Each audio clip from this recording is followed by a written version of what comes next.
So let's get right into what Nigerians have been saying about the big stories. And naturally, the statement by a core member, yes, speaking her mind, her experience, that you have talked to Ray on TikTok.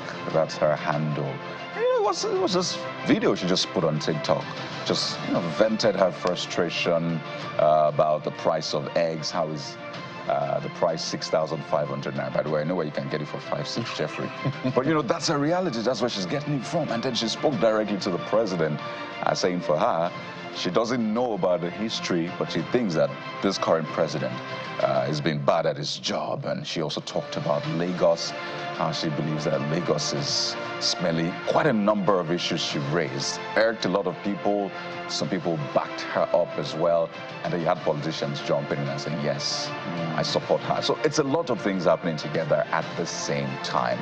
But let's get a feel of what Nigerians are saying. Wisdom is the first user on this one. That's Madu_Uwa saying, simply, she's saying the truth. Our so-called patience has turned to a vice rather than a virtue. Ben Samuel says, we're all just pretending it feels like there's no government. This woman's frustration is completely justified. In fact, somebody sent me a message yesterday and said, are we a defeated people? Because we keep being pushed. We had the Olusegun Obasanjo government were pushed. We adjusted. Someone actually said Musa Yar'Adua that she was the best. Obasanjo. I don't know if you saw that. Yeah. More like in terms of the prices of goods and services. So this government will say because we're living a fake life. That's what they always say. Then the next administration, and then Goodluck Jonathan, and then former President Muhammadu Buhari. Things just keep getting difficult, and we keep adjusting. So the question is, are Nigerians just a defeated people? I don't think so. And this is where Nigerian government has to be very careful. I am more worried when people are silent than when they are talking. That should worry anybody. Because Nigerians are taking a lot. They've gone through too much. So when young people are, and I think she's Gen Z, right? I see this Gen Z talk, we're even lucky she was even a bit cool. If you hear some of the other Gen Z talk, maybe they would have picked her up from her house since yesterday. But this is their reality. This is the country we are bequeathing to them. Life is hard for them and they are pushing on. Whether she used the right term or not is a different kettle of fish. But our reality is our reality. All right, Kayode, you have the next one. I think that's Hamadex. Yes. Hamadex is the next user on this. And Hamadex basically says, but everything she stated are facts. Why are they threatening her? So to put it in context, the threats we've heard, at least from her own point, some of the messages and the text or the video she put up from someone allegedly from the NYSC. We understand again that she's been summoned, according to her side of the story, to appear before the NYSC today. So Channels Television is staying right on that story to give you all of the facts and the angles to that one. But that's just what we have so far. But she should certainly not be threatened at all. No, she should not be threatened. It doesn't make sense. She's a federal government property, by the way. And Kayode, me, I'm more interested in the person who spoke to her on the phone. Yeah. If indeed that's an NYSC official, that NYSC official should be suspended. Yes, that person should be suspended. How do you speak to a graduate? I don't even know where to start from. Anyway, Sunday Truck says, the cost of living crisis is really affecting a lot of people. Something needs to change. People are voicing out their frustration, but is the government listening?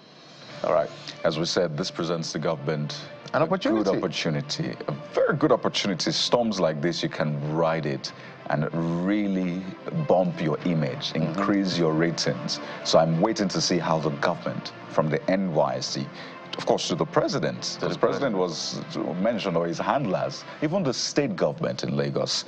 I'm waiting to see how this will be handled. But, Jeffrey, something else caught a lot of people's attention over the weekend, and that's the video of the presidential candidate of the Labour Party in the 2023 election, Mr. Peter Obi, breaking fast with Marjorie.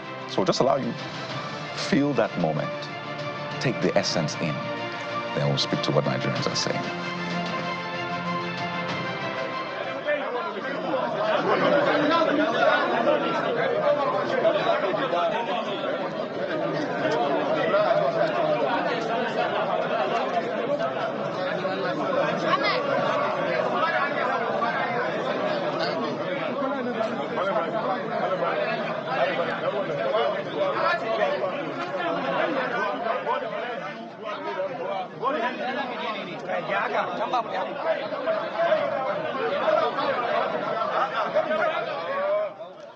You know, we've seen all sorts. Politicians eating corn inside of the road, hawking, doing different things. I'm not sure we've seen them eat rice with our Marjorie. So this is a new, I don't know, this is a new one. And naturally, a lot of people have been talking about it. I particularly like that he shared his food with the children. So I think it speaks to what Nigerians should do, share. But hey, a lot of people see politics in this naturally. I'll just quickly take this one from Omoya saying, Northern politics is more than just making donations or paying a courtesy visit to the emir. Drilling boreholes and building schools as a heartfelt gesture, or breaking fast with our Marjorie.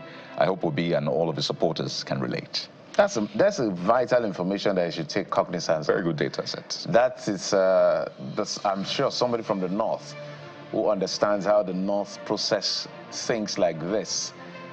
It's a good one, but this politicians doing what politicians do. But the guy has actually said it's beyond all of this. But let's move away from that. So where the Warri, we saw a video of him using the, what do you call that thing again, Kai? Scooter? Scooter. Yes, so the royalty with Steeze. This is royalty with Steeze. So that's the Warri, Governmental III, using the scooter within his domain. So a lot of people were quite thrilled to see. He's a young king. He's a very young king, very, very young king. So he does a lot of modern things. He uses the iPad. During his inauguration, he used that prompter. So he tries to modernize an ancient stool with some of this approach to royalty.